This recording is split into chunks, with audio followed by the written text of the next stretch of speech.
Hello students, welcome to my channel literature Gyan. हमने start किया हुआ था भक्ति काल की विशेषताएं, जिसमें हम पढ़ चुके हैं नाम की महिमा, गुरु की महिमा, भक्ति भावना की प्रधानता, अहम भाव का त्याग। आज हम इसे कंप्लीट करेंगे। फिफ्थ है आडंबर का खंडन। सभी भक्त कवियों ने, जैसे कबीरदास, तुलसीदास आदि ने व्यर्थ के आडंबरों और पाखंडों का विरोध किया है। वह सादा, सरल और त्यागमय जीवन में विश्वास रखते हैं।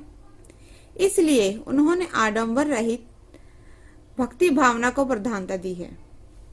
सत्संगति की महिमा। भक्ति काल के कवियों ने न केवल सत्संगत का समर्थन किया है, बल्कि प्रचार भी किया है। उनका विश्वास है कि सत्संगत ही मानव मन की बुराइयों को दूर कर सकती है और गुणों का विकास कर सकती है। तुलसी जी कहते हैं, हानि कुसंग सुसंगत लाहू तथा सत्संगत मुद मंगल मूला, सोई फल सिद्धि सब साधन फूला। कबीर जी कहते हैं, साधो संगत वैकुंठ आहे। एकेश्वरवाद। भक्ति काल के प्राय सभी कवि एकेश्वरवादी हैं। सभी ये स्वीकार करते हैं कि एक ही वह शक्ति है जिससे सब उत्पन्न हुए हैं, जो सबका पालन पोषण करते हैं, अंत में उसी में मिल जाते हैं।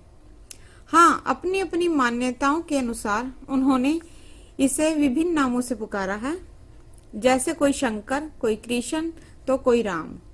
लेकिन ईश्वर तो एक है, उसे चाहे किसी भी नाम से पुकारा जाए। एक ही पवन, एक ही पानी, एक ज्योत संसारा, एक ही खाक घड़े सब बंदे, एक ही सिरजनहारा। जात पात का विरोध। भक्ति के क्षेत्र में ऊंच नीच के लिए कोई स्थान नहीं।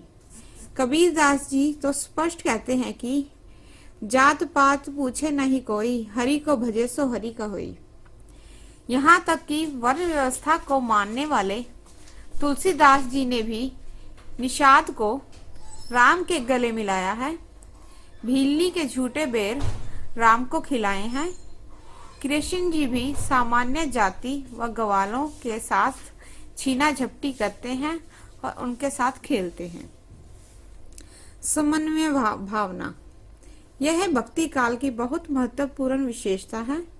भक्ति साहित्य में हमें सगुण और निर्गुण, ज्ञान और भक्ति, शक्ति और सौंदर्य, शैव वैष्णव आदि का समन्वय मिलता है। इसी प्रकार भक्ति काल के कवियों ने भारतीय और मुस्लिम संस्कृति का समन्वय भी किया है। माया का अस्तित्व। समस्त भक्त कवियों ने माया को आत्मा और परमात्मा के मिलन में सबसे बड़ी बाधा माना है। उनका विचार है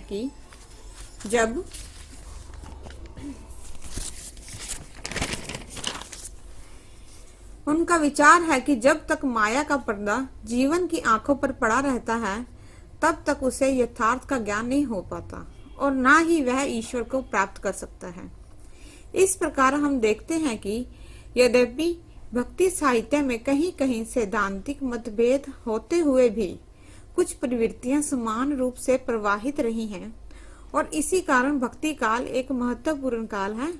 डॉक्टर हजारी प्रसाद द्विवेदी जी ने इस काल के विषय में लिखा है, समूचे भारतीय इतिहास में अपने ढंग का अकेला ही साहित्य है, इसी का नाम भक्ति साहित्य है। धन्यवाद।